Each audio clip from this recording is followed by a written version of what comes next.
Dhikrullah tabaraka wa ta'ala, le rappel d'Allah Azza wa Jal. Et quand on dit dhikrullah, c'est tout ce qui te fait rappeler et rapprocher d'Allah. Le Coran, les invocations du soir et du matin, le tasbih, subhanallah, alhamdulillah, la ilaha illallah, Allahu akbar, astaghfirullah, écouter une exhortation, écouter le Coran, propager une bonne parole, tout ce qui te fait rappeler Allah Azza wa Jal, eh bien cela c'est ce qu'on appelle dhikrullah et qui est la meilleure, et cela est la meilleure nourriture pour l'âme, ce qui va purifier ton fort intérieur et se manifester à travers ici ton visage, tes paroles, tes gestes, etc. Ou bien tu la nourriras avec le mal. Écouter des mauvaises choses, la médisance, les choses haram, regarder les choses haram, dire des choses haram, côtoyer des gens qui ne parlent que de dunya, eh bien ton âme se nourrira. L'âme est une éponge quelque part. Mais il faut pas oublier que plus l'âme est nourrie par des choses saines, et plus elle t'attirera vers le bien, et les actes d'adoration et le bien sera facile pour toi, bi'idhnillah.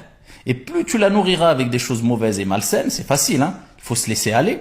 Par contre, ça va être très difficile après pour toi de te rapprocher d'Allah Azza wa Jal et d'adorer Allah Azza wa Jal avec aisance, amour, facilité et de manière agréable. Ça va être dur et lourd pour toi. As-salat, le Coran, les choses bien, faire le bien, etc. Tout ça, ça va être lourd pour toi. Ça va être un poids. Pourquoi? Parce que ton âme n'est pas assez forte pour te permettre d'adorer Allah Azza wa Jal avec aisance et facilité. Elle est trop faible. Le poids est trop lourd. Comme à titre d'exemple, Allah Azza wa Jal, il parle des hypocrites et il rappelle que la prière, elle est lourde pour eux ou même pour une partie des gens.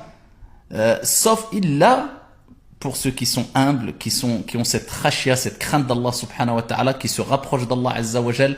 Donc c'est pour cela que les actes d'adoration peuvent être lourds pour celles et ceux qui ont une âme faible. Et ils sont très agréables. Et ont un goût délicieux pour celles et ceux qui ont une âme forte. Donc à toi de te poser la question. Tu es prêt à nourrir ton âme pour la renforcer positivement ou pour l'affaiblir? À toi de voir ce que tu vois, ce que tu entends, ce que tu écoutes, ce que tu dis et qui tu fréquentes.